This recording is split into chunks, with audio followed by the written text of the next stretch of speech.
Et bienvenue pour cette émission spéciale du MOSI. On est ici à Aix, et ce n'est pas par hasard, c'est l'université d'été de l'internationalisation des entreprises. Tous les ans, les spécialistes du sujet se réunissent pendant ces 2 jours pour essayer de réfléchir sur les grandes tendances du sujet. Et cette année, le sujet, c'est performance. On parle performance et internationalisation. C'est le thème de ces 2 jours. Le MOSI est partenaire de cette université d'été. On a la chance, pour parler justement performance, d'avoir quelqu'un qui sans doute s'y connaît.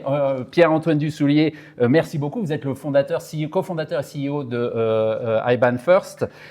Et en termes de performance, vous avez des choses à dire parce que vous êtes passé, si mes chiffres sont exacts, en 10 ans, qui est l'âge de l'entreprise, de 0 à 100 millions de chiffre d'affaires. Et tout ça, évidemment, dans un contexte extrêmement internationalisé. Donc, on va parler un peu de tout ça. Juste la première question, c'est d'essayer de comprendre. Vous êtes une entreprise qui est, comme on dit dans le jargon anglophone, born global. Dès le début, vous avez pensé votre entreprise comme étant une entreprise globale. Il faut rappeler que vous êtes évidemment dans le change, la question des monnaies. Qu'est-ce que ça veut dire pour vous? Pourquoi et comment vous avez finalement créé IBAN First avec cet état d'esprit de Born Global? Oui, bien sûr. Alors, en fait, c'est dans l'entreprise que j'avais précédemment, j'ai vendu à une entreprise danoise. Et le Danemark, c'est un petit pays, en fait. Et cette entreprise danoise, pour se développer et pour grossir, était obligée de faire beaucoup d'international. C'est-à-dire qu'il y avait des bureaux partout dans le monde. Et in fine, le Danemark, ça représentait que 5% de son chiffre d'affaires. Et en fait, ça me plaisait beaucoup parce que moi, j'étais responsable de la France pour cette entreprise.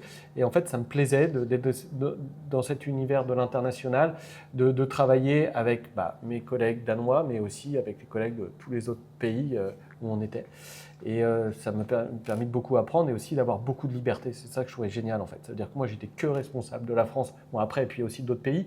Mais en fait, ça me donnait une liberté d'entrepreneur dans ma région, quoi. Et en fait, c'est ce que j'ai voulu refaire avec IBAN First, en créant IBAN First avec un siège en Belgique, pareil, un petit pays avec un petit marché, en plus multilingue. Donc, on est obligé dès le départ de ne pas faire une entreprise en français, franco-française, d'avoir un board international, etc. Et puis très vite de devoir se développer dans d'autres pays pour pouvoir conquérir des marchés et grossir. Et donc c'était ça l'idée dès le départ, d'avoir ce siège en Belgique et puis avoir une très forte présence en France parce que je suis français, beaucoup de mes équipes sont en France, mais aussi très vite on a ouvert en Hollande, on a ouvert en Allemagne, en Italie, en Espagne, dans les pays de l'Est, donc en Roumanie, en Bulgarie, je peux continuer comme ça. Ouais, c'est ça qui est intéressant justement, parce que quand on pense, vous êtes certes dans la finance, mais vous êtes avant tout une entreprise de technologie. Vous avez fait une plateforme technologique, et souvent quand on pense start-up, plateforme technologique comme ça, on se dit c'est assez facile d'aller à l'international, on traduit et c'est parti. Mais sauf que vous avez certes une plateforme qui est unique, un produit qui est unique, mais néanmoins, vous avez éprouvé le besoin de créer à chaque fois une filiale dans tous les pays où vous vouliez vous étendre. C'est nécessaire, indispensable? Techniquement, d'ailleurs, c'est une succursale plus qu'une filiale. D'accord.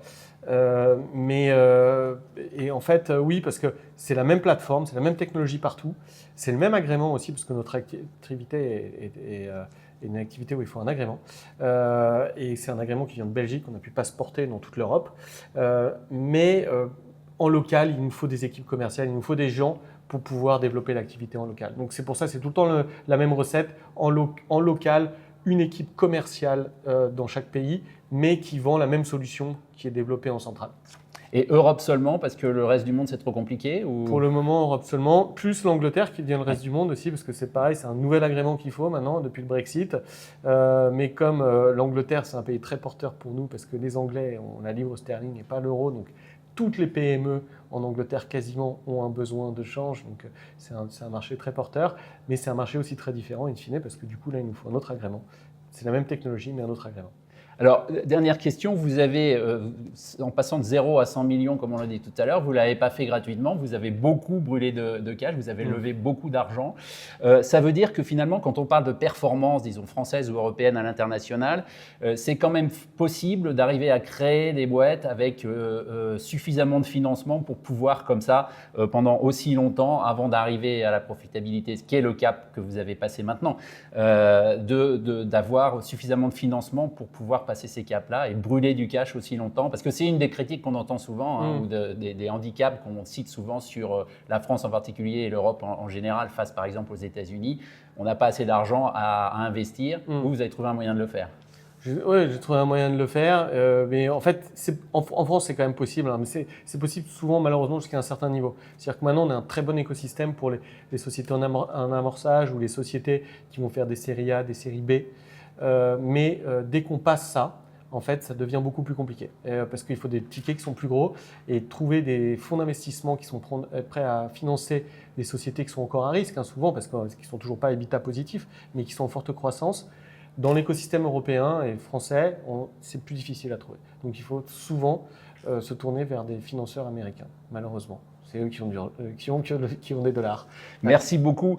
Merci d'avoir consacré ces quelques minutes au MOSI. Merci à tous de nous suivre. On se retrouve un peu plus tard pour d'autres interviews aussi inspirantes avec d'autres entrepreneurs et spécialistes de l'internationalisation pour continuer à avoir des idées et à s'enrichir sur le sujet tous ensemble pendant ces 2 jours ici à Aix.